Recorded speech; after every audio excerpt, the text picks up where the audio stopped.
some of the health issues that they may face due to overbreeding, and why it's important to adopt rather than to shop for a pet. So I find it fitting to start at the beginning with the history of pugs. So it was documented by Richard Lewis in his article Pugnacious for the Herald Sun that pugs date back to as early as 600 BC. However, they were first documented around the 1500s when they were given as a gift when trade had developed between China and Europe. In 1861, there were two main lines of pugs documented in England, the Willoughbys and the Morrisons, and in 1870, they were first documented in Australia as the first purebred dog. So now that we know a little bit about their history, we'll find out about some of the health issues they may encounter due to their increasing popularity. Dan O'Neill, in his article, his research shows in his article for the Veterinary Ireland Journal that pugs can suffer from prominent eyes, short muzzle, tanky, attitudes, difficulty breathing, excessive nasal folds. Hey. Come here. Good boy. Good boy.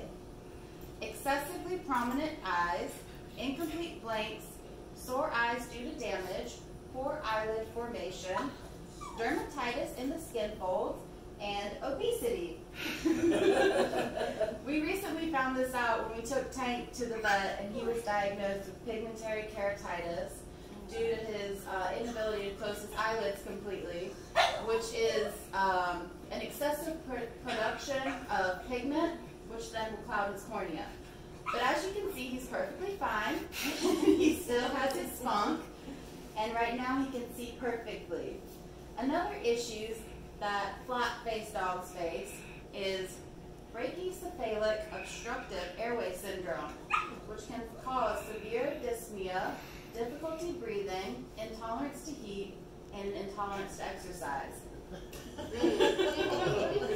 We discovered this when we adopted Tank, and our dog Bambi wanted to play with him, and we thought that he was going to overheat and pass out. He sounded like a Harley Davidson.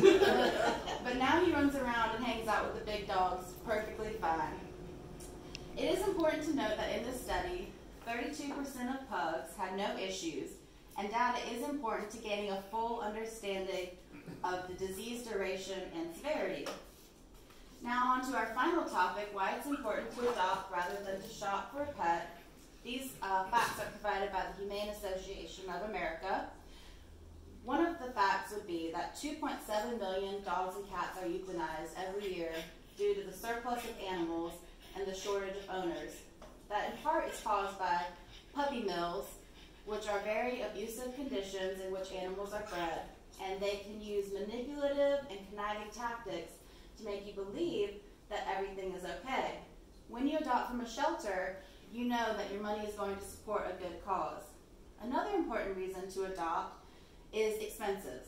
So when you're considering adding a new animal or a new family member to your family, microchipping, spaying, neutering, first shots, those can all be very expensive. And this is all included when you adopt from the animal shelter. Another important fact for me is that animals are nature's antidepressants, and studies have shown that they are psychologically and emotionally beneficial to their owners. And I think the most important reason for Tank is that you give a homeless animal a new chance at life.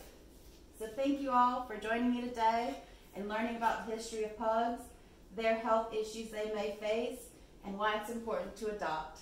And now we get to meet Tank.